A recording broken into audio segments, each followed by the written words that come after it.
Hello, and welcome to Day by Day True Crime Stories, the podcast where we explore a different crime or justice milestone from this day in history. I'm your host, Kona Gallagher, and today is June 15th. On this day in 1973, a young man named Raymond Stanley Blackburn was murdered after arriving in Houston for a temporary construction job. He was 20 years old, newly married, and just trying to build a future, but he never got the chance. Raymond would become one of the final victims of Dean Corll, better known as the Candyman, one of the most prolific and sadistic serial killers in American history.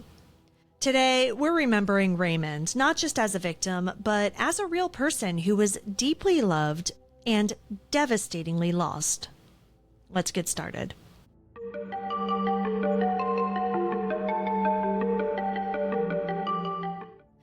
Raymond Blackburn's story doesn't begin with Dean Corll. It starts in Baton Rouge, Louisiana, where he was born and raised. In early 1973, Raymond had just married the woman that he adored, and he'd taken a temporary construction job in Houston with a clear goal: save up some money, get settled, and then bring his wife out to start a new life together. Raymond wasn't like most of Corll's other victims, who were often runaways or young boys without family ties. He was grounded and responsible. He was just a young man who was trying to do right by his family. But, like so many people in the early 70s, Raymond sometimes hitchhiked to get around. It was common, especially for young men, and didn't carry the kind of danger it does today. Or, at least, they didn't think it did at the time.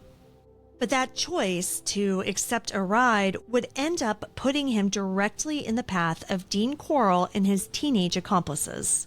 One of them, Elmer Wayne Henley, would later tell police that Raymond was picked up while hitchhiking in the Heights area of Houston. Henley remembered him clearly, especially how Raymond talked about his wife and how excited he was to bring her out to Texas. That memory, Henley said, stuck with him for years. But Raymond never made it home. His wife, waiting back in Baton Rouge, stopped hearing from him. When authorities uncovered a series of mass graves in Houston 2 months later, their worst fears were confirmed. Henley's later confession filled in the gaps. He and Corll picked Raymond up under the guise of giving him a ride and maybe even offering him a place to stay. Instead, they took him to one of Corll's rented homes in Pasadena, where Raymond was tied to what Corll chillingly called the torture board. We don't know every detail of what happened next, but we know enough. Raymond was tortured. He was raped. And in the end, he was strangled to death with a ligature. Henley said that Raymond pleaded for his life. He told them that he was married, that he was just working and trying to bring his wife out to join him. But it didn't matter. Once Raymond was dead, his body was wrapped in plastic and taken to a wooded property near Lake Sam Rayburn, one of several sites where Corll buried his victims.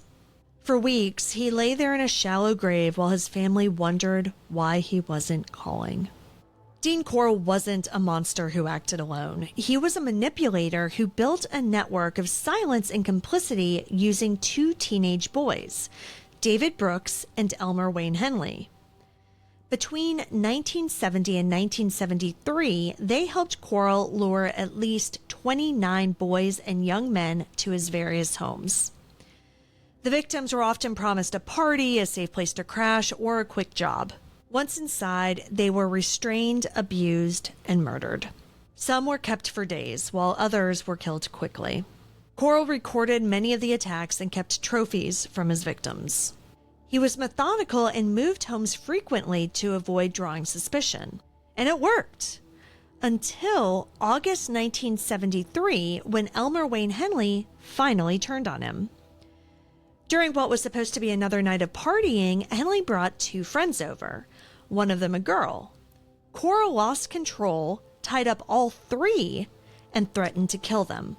Henley talked him down long enough to free himself, and when Corll turned his back, Henley picked up a gun and shot him dead. But then he did something completely unexpected. Instead of just running away and putting all of this behind him, he called the police. And he confessed.